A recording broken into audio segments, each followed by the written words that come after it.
우리가 지난주부터 죽음에 이르는 7가지 죄로부터 성화라는 설교 시리즈를 시작하게 됐는데요. 이번 시리즈 설교의 목적은요, 단순히 어떤 우리의 죄를 지적하거나 아니면 정지하는 데 있는 것이 아니라 우리가 죄로부터 성화하는 데 목적을 두고 있습니다. 그래서 우리의 신앙이 성숙하고 성화하기 위해서는요, 죄에 대해서 정직한 직면이 필요합니다. 우리가 흔히 말하는 교도소에 가는 뉴스에 나오는 그런 죄들이 아니라 하나님께서 말씀하시는 죄의 개념을 우리가 정직하게 우리가 살펴볼 때 그 안에서 우리가 진정한 자유함을 누릴 수 있습니다. 그래서 소망하는 것은 시간마다 하나님께서 이 말씀을 들려주실 때 성령님께서 우리의 마음을 잘 조명하여 주시고 비춰주셔서 우리 안에 드러나야 되고 고백되어지고 회개할 죄들이 온전히 잘 드러날 수 있는 은혜가 있기를 소망합니다. 여러분들 이번 시리즈 설교를 들으면서 그런 분들은 없겠지만 이 설교는 꼭 누가 좀 들어야 되는데 이 설교는 누구한테 하는 말씀인 것 같아 라는 생각을 절대 하지 마시고 이 말씀은 나에게 주시는 말씀이라고 받아들일 때 그 말씀이 여러분들에게 유익함이 있을 줄 믿습니다. 왜냐하면 여러분들 우리가 경험한 것지만 다른 사람을 맨날 내가 생각하고 다른 사람을 말하는 것보다는 내가 변화되는 게 훨씬 복된 거예요. 아무리 내가 다른 사람을 판단하고 다른 사람을 얘기한다고 그러자 실은 그 사람 변하는 것이 아니라 하나님의 말씀을 통해서 내 자신을 바로 보고 거기서 특별히 하나님 보여주시는 그 죄를 내가 깨닫고 돌이키면 그것이 우리에게 큰 은혜가 될 줄 믿습니다. 오늘은 7가지 죄 가운데 이제 본격적으로 교만이라는 죄를 함께 살펴보고자 하는데요. 우리가 지난주에 우리가 사진 하나를 나눠드렸는데 그 사진은 잘 안 보이기 때문에 좀 앞에를 보시면 되겠는데요. 저 그림을 보게 되면 집이 굉장히 화려해요. 그 실내를 보게 되면 고급스러운 장식대가 있고요. 또한 집 안에 아주 고급스럽게 깔려져 있어요. 심지어는 바닥에 오면 보물들을 담아놓는 보석 상자가 있는 것을 봤을 때 굉장히 이 집은 상류층 잘 사람인지 알 수 있어요. 근데 여러분들 잘 봐야 될 것은 여러분들 초록색 동그라미를 보게 되면요, 그 장식장 뒤에 누가 있냐면 사단이 있어요. 그래서 그가 거울을 하나 딱 들고 있어요. 근데 그 거울을 저 여인이 보면서 너무 자만한 거예요. 그 거울에 비춰진 자신의 모습에 너무 자만한 가운데 있는 것입니다.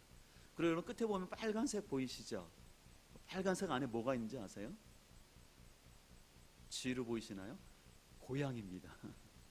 근데 왜 고양이를 그렸냐면요, 중세시대 때는요 마귀가 고양이로 변신해서 나타난다는 그런 사상이 있었어요.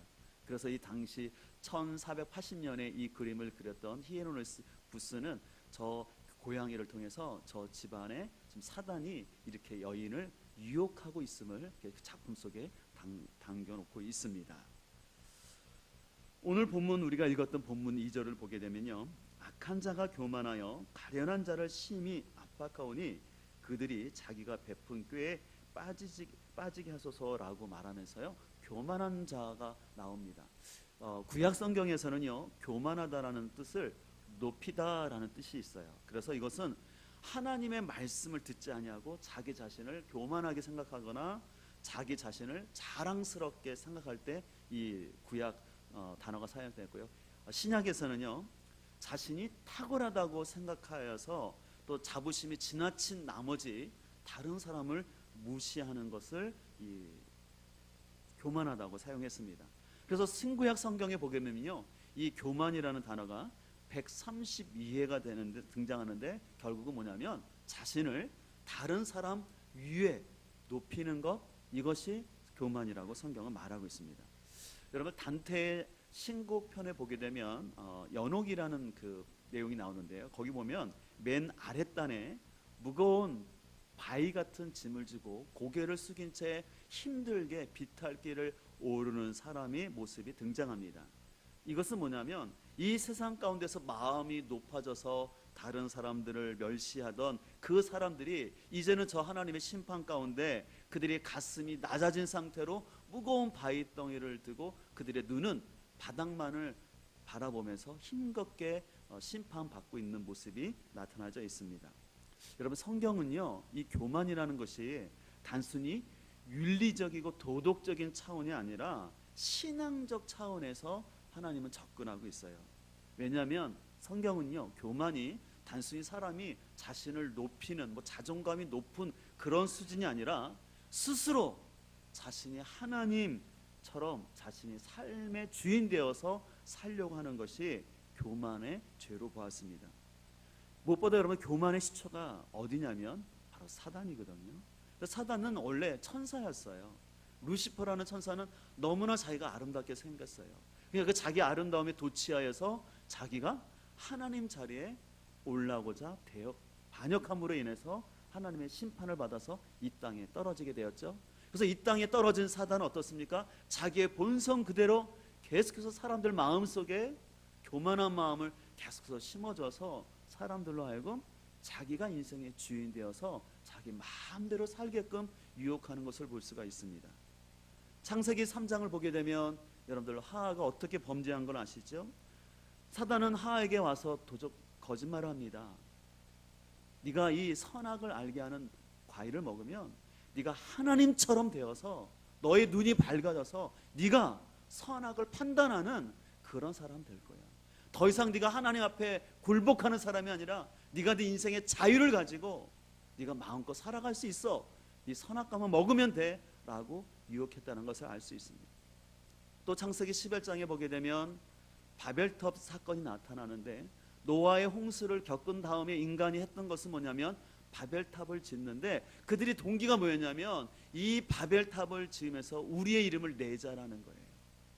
우리의 이름을 내자라는 것은 뭐냐면 스스로 자신들의 이름을 자랑하면서 우리의 문명을 자랑하면서 더 이상 하나님을 두려워하지 말고 우리의 문명과 기술로 우리가 이 세상을 통치하자. 그것이 바벨탑 사건에 담겨진 반역이었습니다. 여러분 또 아시는 흔히 우리가 성군으로 말하는 다윗 역시 어떻습니까? 하나님의 친구라는 별명을 들었지만 그도 자신의 권력이 점점 세워질 때 하나님께서 하지 말라는 인구조사를 했어요. 그 인구조사는 단순히 인구조사가 아니라 자신의 군사 병력을 체크한 거예요. 그래서 다윗 마음 가운데는 내가 통치하는 이 나라의 군사력이 얼마나 되는지를 보고 싶었어요. 그래서 다윗은 자신도 모르게 자신이 통일왕국을 이루면서 자신이 만든 이 군대를 통해서 이 나라를 통치할 수 있을 것 같다라는 교만한 마음이 들었습니다. 이런 차원에서 교만은요, 단순히 윤리적인 문제가 아니라 불완전하고 유한한 피조물이 스스로 하나님이 되어서 자신의 중심 가운데 살아가고자 하는 것, 그것이 성경에서 말하는 교만입니다. 그래서 오늘 본문 4절에서 이렇게 말합니다. 악인은 그의 교만한 얼굴로 말하기를 뭐라고 말하냐면, 하나님께서는 더 이상 감찰하지 아니하시고 그러면서 그의 모든 사성성에 누가 없다? 하나님은 없다. 이 세상은 사람이 통치하는 거지 무슨 하나님이 오늘 같은 시대에 통치하냐라고 얘기한다는 것입니다. 그러면서 6절은 말합니다. 그의 마음에 이르기를 나는 흔들리지 아니하고 대대로 우리 자손들 환난을 당하지 않을 것이다. 내가 갖고 있는 돈, 내가 갖고 있는 권력, 내가 갖고 있는 이런 지혜로 인하여서 나는 흔들리지 않고 내가 이 세상 잘 살아갈 수 있다라고 얘기하는 것입니다. 그렇기 때문에 C.S. 루이스는 이런 말을 했어요. 교만이야말로 죄 중에 죄요 가장 큰 죄이며 다른 모든 죄악은 교만에 비하면 마치 뭐와 같다고 했습니까? 벼룩에 물린 자국 같다라고 아주 좀 재밌는 표현을 했어요. 그러니까 이 교만이 얼마나 죄 중에 가장 큰 죄인지를 얘기하는 것을 볼 수가 있습니다. 그리고 좀 더 한 걸음 더 들어가서 그러면 교만의 특징은 무엇일까요? 한 세 가지로 살펴보고자 하는데요. 첫 번째는 뭐냐면 자기 기만입니다. 이 교만한 사람의 특징은요, 스스로 자신을 무척 자랑스럽게 생각합니다. 실제로는 탁월하지 않음에도 불구하고 자신이 탁월하다라고 생각합니다. 그래서 교만한 사람일수록 자기 스스로를 속이는 경향이 있어요. 그래서 우리 모든 인간들은요, 습관적으로 자기 자신을 더 높이는 경향이 있습니다. 그래서 자기는 더 선하고 자신은 그래도 괜찮은 사람이야 나라는 생각이 마음속에 있다라는 것입니다. 그 대표적인 사람이 바리새인들이었어요. 이 바리새인들은요, 성전 큰 거리에서 하나님께 기도했습니다. 하나님, 저는 일주일에 2번씩이나 금식을 했고요, 제가 11조를 드리는데 박하와 여러 식물의 11조까지 철저히 드렸고 저 창녀와 저 세리와 같이 행동하지 않았습니다라고 그들은 길거리에서 기도했어요. 그래서 그 모습을 보신 예수님이 뭐라고 하셨는지 아시죠? 회칠한 무덤 같도다. 너희들이 그렇게 경건한 것들을 드러내고 있지만 너희들의 마음이 얼마나 무덤처럼 썩어 있는지 알지 못하느냐? 라고 예수님은 말씀하셨던 것을 알 수가 있습니다. 사도 바울 역시도 분란이 많았던 고린도 교회를 향해서 이렇게 이야기하고 있습니다. 아무도 자신을 속이지 말라라는 거예요. 고린도 교인들은요 너무너무 잘난 사람들이 많았어요. 그러다 보니까 자신들의 견해에 따라 파벌을 이루어서 자꾸 교회 분열을 조장하고 자신이 받은 은사가 대단한 것처럼 마치 그것이 자기가 타고난 것처럼 은사는 하나님의 선물, 하나님이 주신 것임에도 불구하고 자신들이 노력해서 이 은사가 있는 것처럼 서로 분란 가운데 있었을 때 사도 바울은 오늘날로 말하면 돌직구를 던진 거죠. 너희들 스스로 속이지 마라. 너희들 은사가 너희 거니? 하나님이 주신 건데 왜 하나님이 주신 것 같고 왜 남을 정죄하고 남을 판단하느냐? 라고 사도 바울은 얘기하는 것입니다. 두 번째로 교만의 특징은요 공동체의 분열을 야기시킵니다. 이 교만한 사람은요 자신이 늘 잘났다고 생각하기 때문에 다른 사람의 의견을 존중하지 않고 다른 사람 아래 경청하지 않습니다. 주로 자기가 얘기하는 걸 좋아해요. 그리고 다른 사람이 얘기하면 딴정을 피고 관심을 두지 않아요. 그러면서 늘 자신이 과거에 경험했던 것, 그러면서 자기의 영웅당을 쭉 얘기하게 되고요. 흔히 말하는 것처럼 분위기 파악도 못하면서 자꾸 자기를 드러내는 얘기, 그리고 자신의 생각이 진리인 것처럼 자꾸 얘기를 하는 것입니다. 무엇보다 이 교만한 사람은 다른 사람을 쉽게 판단합니다. 그러면서 그렇기 때문에 당연히 다른 사람을 쉽게 비난하는 말을 자주 하게 됩니다. 그래서 이것은 기질의 문제가 아니라 바로 교만으로 나타나는 문제라는 것이죠. 또 이렇게 말로 하지 않더라도 어떤 사람들은요 마음속에서 어떤 사람들을 평가를 해요. 아니면 눈길을 통해서 저 사람은 별로 내가 함께 할 수 있는 사람이 아니야 라고 생각을 한다는 것입니다. 그래서 이런 사람이 많아지면 많아질수록 그 공동체의 연합은 힘들어지고 그 결국은 공동체가 냉랭해져서 결국은 그 공동체는 분열의 길로 가는 것을 보게 됩니다. 신학자인 아브라함 카이퍼라는 사람은 자신이 속한 그 개혁주의를 향해서 이렇게 말했어요. 개혁주의 신앙이라는 귀한 유산을 물려받은 것은 감사하되 그것으로 다른 신학적 유산을 지닌 교회를 폄하하거나 함부로 판단하는 어리석음을 범하지 말라라고 얘기했습니다. 적극에 이것이 이렇게 왜 나타나느냐?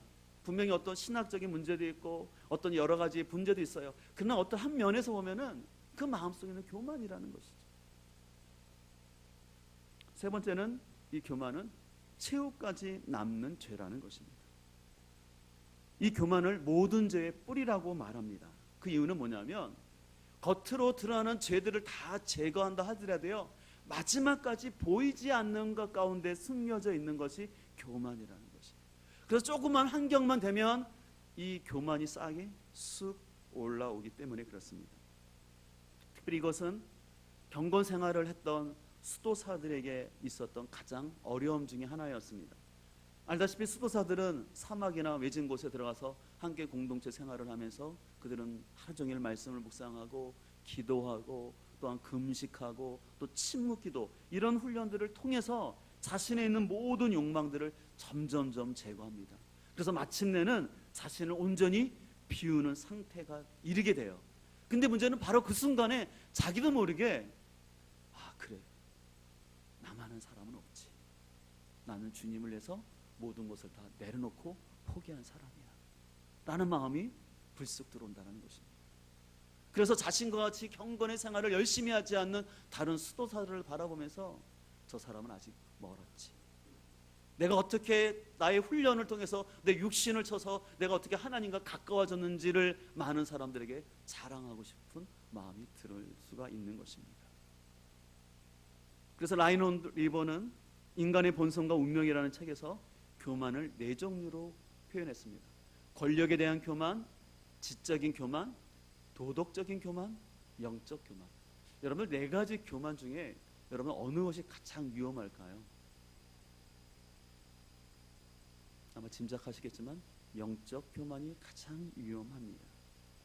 왜냐하면 내가 경건하고 기도를 많이 하는 건 좋은데 내가 참 조심하지 않으면 내 경건 생활이 나를 교만하게 할 수 있다는 것이죠. 다 그런 것은 아니지만 기도를 많이 하는 사람들이 빠질 수 있는 조심할 죄가 있다면 저분은 기도하지 않아서 그래요. 하나님 기도하면 응답하시는데 왜 기도하지 않으니까 그런 문제가 생기는 거지? 라고 생각하는 거예요. 또 성경을 많이 공부하는 저 같은 목회자들이 조심해야 할 것은 뭐냐면 이 정도는 기본인데 말씀의 깊이가 없네. 그래서 수준이 좀 너무 떨어지는 거 아니야? 라고 마음속에 판단할 수 있다는 것입니다. 이와 같은 교만들을 그럼 우리는 어떻게 극복할 수 있을까요? 첫 번째로 우리는 자기 자신의 실상을 정직하게 바로 보아야 합니다. 오늘 6절은 아까 본 것처럼 이렇게 말합니다. 그의 마음이 이르기를 나는 흔들리지 아니하며 대대로 환난을 당하지 아니하리라 라고 말하는데 여러분들 이것은 말이 안 된다는 것을 알지 않습니까? 우리가 어떻게 흔들리지 않을 수 있습니까? 근데 오늘 시편에 나오는 교만한 자는요, 자신의 실상을 알지도 못하면서 자신을 과대평가, 과대포장하는 것을 볼 수가 있습니다. 여러분, 그러면 왜 사람이 자신의 실상을 잘 보지 못할까요? 그것은 본능적으로 인간이 타락했기 때문에 그 자신이 스스로 의롭고 지혜롭다고 생각하는 몸이 있어요. 저도 참 부끄럽지만 제가 초등학교부터 교회를 다니다가 잠깐 쉰 적이 있었는데 곧 중학교 때 친구가 저를 전도할 때마다 제가 참 이렇게 쉬지도 않고 제가 바로 얘기했어요. 뭐라냐면 야, 나처럼 살아봐. 참 무슨 용기가 있었는지. 친구가 전도하면 야, 나처럼 살아봐. 참 너무 부끄러운 얘기를 뻔뻔하게 했던 것 같아요. 또 우리는 자신도 모르게 나는 그래도 괜찮은 사람이다라고 생각을 하는 거예요. 자신이 의롭다고 생각하는 거죠. 두 번째는 뭐냐면 우리는 세상에 오염된 도덕적 기준을 가지고 자신을 판단하기 때문에 교만해지는 것을 볼 수가 있습니다. 우리는 흔히 뉴스에 나오는 어떤 그런 흉악범들이나 아니면 뉴스에 나오는 어떤 정치인의 모습과 비교하면서 아유 나는 저런 사람과는 틀리지 라고 생각하면서 세상의 잣대로 자기를 보니까 나는 괜찮은 사람처럼 보이는 것입니다. 그런데 우리가 이런 교만을 극복하기 위해서는 자신의 관점이 아니라 하나님의 관점으로 봐야 합니다. 그러면 하나님의 관점으로 본다는 것은 무엇입니까? 그것은 하나님 말씀의 거울로 자신을 비추는 거예요. 세상이 말하는 도덕 기준이 아니라 성경이 말하는 그 기준으로 우리를 봐야 합니다. 그래서 우리가 하나님의 말씀을 묵상한다라는 것은요, 내가 성경 지식을 쌓는 시간이 아니라 실은 말씀 묵상은요, 하나님 말씀을 통해서 내 자신을 비추는 거예요. 그 말씀을 통해서 내 안에 죄를 발견하고 내 죄가 주님 앞에 회개함으로 깨끗해짐으로 인하여서 주님과 친밀함을 계속해서 누리면서 아버지의 마음을 가지고 살아가고자 큐티를 하는 것이죠. 저도 그런 우를 범했지만 이 큐티를 열심히 하는 건 참 좋은데 잘못하면 큐티 지상주의가 돼요. 그래서 일주일에 큐티를 7일 동안 꾸준히 하는 것을 굉장히 의롭게 생각하고 큐티를 일주일에 반밖에 안 하면 저 사람은 어떻게 직분자가 큐티를 일주일에 반밖에 안 하지? 라고 마음속에 생각하는 거예요. 또 큐티 나눔을 하면서도 어떤 사람의 나눔이 그냥 너무 일반적인 걸 나누면 표현은 안 하지만 마음속으로 어떤 생각이에요? 저 사람은 늘 이렇게 말씀을 보는 깊이가 없나? 저 정도밖에 못 보나? 라는 마음이 자꾸 생기는데 그건 너무나 큐티를 잘못하는 거예요. 우리가 큐티를 하는 것은 하나님 말씀을 통해서 나를 비추는 거예요. 내 수준이 높다면 하나님의 수준에서 내 죄를 보는 거예요. 다른 사람은 다 괜찮은 사람이라고 말할지라도 하나님 말씀을 볼 때 그 성령님이 내 마음을 비춰주심으로 인하여서 다른 사람은 아무도 모르지만 내 옆에서 잠자고 있는 아내도 보고 남편도 모르지만 성령님께서는 내 죄를 보게 하실 때가 있거든요. 그럼 그거를 깨닫는 거죠. 그래서 소망하는 것은 우리가 여러분들이 큐티를 열심히 하시되 그것이 단순히 여러분의 지식을 쌓는 것이 아니라 그 말씀으로 여러분 우리 자신을 비춰줄 수 있기를 간절히 소망합니다. 그래서 야고보서 1장 20절은 더 나가서 이렇게 말합니다. 말씀을 행하는 사람이 되십시오. 그저 듣기만 하여 자신을 속이는 사람이 되지 마십시오. 말씀을 듣고도 행하지 않는 사람은 있는 그들의 자기의 얼굴을 거울 속으로 들여다보기만 하는 사람과 같습니다. 이게 뭐냐면 하나님 말씀을 통해서 자신을 비춰보는 거예요. 그러니까 자신의 죄를 봤어요. 그러면 어떻게 됩니까? 그걸 닦아내야 되잖아요. 깨끗이 씻어야 되잖아요. 그건 안 하고 자꾸 거울로 자꾸 자신을 비춰보기만 할 뿐 행동은 돌이키지 않는다는 것이죠. 그래서 우리는 말씀을 통해서 하나님 앞에서 분별하고 그 말씀 가운데 우리가 하나님 앞에 더욱더 우리 자신을 겸손히 낮추고 나가야 할 줄 믿습니다. 실은 그렇기 때문에 수도사들은요, 그들이 수도원 생활하면서 이렇게 말씀을 계속해서 묵상할 뿐만 아니라 그들은 예수 기도를 하루에도 수없이 반복을 했습니다. 예수 기도라는 것은 뭐냐면 하나님의 아들 주 예수 그리스도시요 더럽고 형편없는 저를 불쌍히 여기소서라고 고백하는 거예요. 왜냐하면 계속해서 하나님 말씀을 묵상하면 묵상할수록 자신의 더럽고 형편없는 모습이 드러나거든요. 근데 저거를 짧게 말하면 주님 저를 불쌍히 여기소서. 그래서 수도사들이 그곳에서 굉장히 많이 훈련을 하면서도 늘 저 기도를 하는 거예요. 하나님 내가 말씀을 묵상한다고 교만하지 않도록 하나님 저의 불쌍히 여겨주세요. 하나님 제가 기도한다고 혹시 교만해지지 않도록 주님 저를 불쌍히 여겨달라고 반복적으로 이 기도를 했던 것이었습니다. 여러분들 소크라테스가 했던 명언을 잘 아시죠? 이거는 다 많이 아실 거예요. 어떤 명언입니까? 소크라테스 생각하면 네, 너 자신을 알라. 굉장히 중요한 의미가 있는 것 같아요. 우리는 우리 자신을 정직하게 바라봐야 합니다. 그래서 우리는 다른 사람을 향한 말은 줄이고 우리의 기도가 더 넓혀질 수 있기를 간절히 소망합니다. 두 번째로 우리가 계속해서 교만을 극복하기 위해서는 공동체 훈련에 참여하여야 합니다. 오늘 구절은 이렇게 말하고 있습니다. 사자가 자기의 굴에 엎드린 같이 그가 은밀한 곳에 엎드려 가련한 자를 잡으려고 기다리며 자기 그물을 끌어당겨 가련한 자를 잡나이다 라고 얘기하고 있습니다. 이 교만한 자를 어떻게 표현하냐면 이 사람은 공동체에 속하지 아니하고 은밀한 곳에서 숨어 있어서 남을 판단하고 공격하는 사람이라고 얘기하고 있습니다. 이 공동체에 속한다는 것은요, 우리로 하여금 자기만의 세계에 빠지지 아니하고 신앙 공동체와 함께 훈련함을 통해서 내가 함께 더불어 성장하겠다는 고백이 담겨져 있는 것입니다. 베네딕토 수도 규칙에 의하면요, 수도사들을 네 종류의 수도사로 구분했는데요. 첫 번째 회 수도사인데요. 이 회 수도는 뭐냐면 수도 원장의 감독하에서 여러 가지 기율을 따라 훈련하면서 같이 훈련하는 사람을 회 수도사라고 말하고요. 운둔 수도사는 뭐냐면 오랜 기간 동안 수도원에서 훈련을 받은 다음에 이제는 따로 나가서 혼자서 수련하는 수도사를 말하고요. 이 세 번째 독립 수도사는 뭐냐면 공동체 생활에 경험 없이 자기 혼자서 수련하는 방법, 그것을 독립 수련사고요. 네 번째는 뭐냐면 여러 수도원을 왔다 갔다 하면서 유랑하면서 하는 수도사입니다. 여러분들 저 네 가지 수도사 중에서 제일 첫 번째로 인정하는 수도사가 뭘까요? 그것은 바로 첫 번째 있는 회 수도사예요. 진정한 수도사는 어떤 수도사냐면 자신의 권위자 밑에서 다른 사람과 함께 공동체 생활을 하면서 말씀과 기도 훈련을 같이 하는 거예요. 제 개인적으로 가만히 생각해 보면 저희 신앙생활에 있어서 성장을 줬던 훈련들을 보면은 공동체 안에서 이루어진 것을 볼 수가 있어요. 2009년도에 제주 열방대학에서 6개월 동안 전혀 다른 사람들이 모여서 함께 공동체 생활을 했는데 실은 쉽지는 않습니다. 그러나 여러 다른 사람들과 함께 생활하면서 저의 부족한 것들이 드러나고 또 부딪힘을 통해서 성숙하는 기회가 있었고요.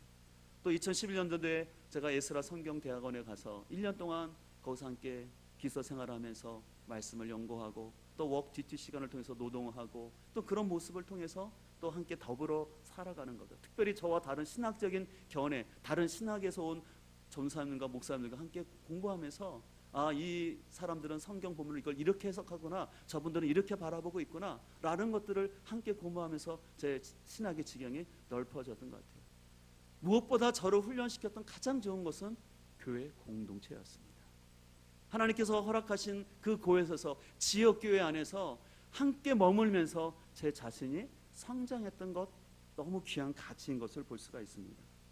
우리는 그냥 혼자서 예수님 잘 믿고 싶은 마음이 있어요. 근데 여러분, 그것은 안 되는 거예요. 어떤 누구도요 혼자서 예수님 잘 믿는다?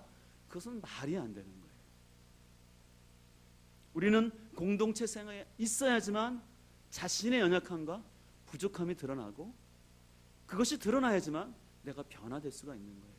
혼자 있으면요 자기 모습을 못 보거든요. 겨우 거울에 비친 자기 모습만 볼 뿐이지 내 뒷모습, 내 그림자는 못 봐요. 때로는 내 그림자 때문에 아파하는 시간도 있지만 그것을 봐야지만 내 인생의 그림자를 줄여갈 수가 있는 것이죠. 저는 이런 차원에서 우리의 신앙 가운데 이 가나안 성도의 삶을 우리가 따르지 않도록 조심을 해야 됩니다. 다 그런 것은 아니지만 한편에서 제가 가나안 성도들을 연구해 보니까 그들 안에 있는 어떤 교만함이 있는 것 같아요. 나는 수준이 이렇게 되는데 내가 몸담고 있는 교회 수준은 안 되니까 내가 혼자 하나님 믿겠다. 그건 저는 올바르지 않은 태도라고 생각합니다. 또 우리가 신앙생활 하다 보면 특별히 지역교회 안에서 관계의 어려움이나 부딪힘들이 있어요. 근데 그럴 때마다 사단은 자꾸 우리를 어떻게 유혹하냐면, 야, 너 왜 이렇게 바보스럽게 왜 무시당하면서 거기 머물러 있니?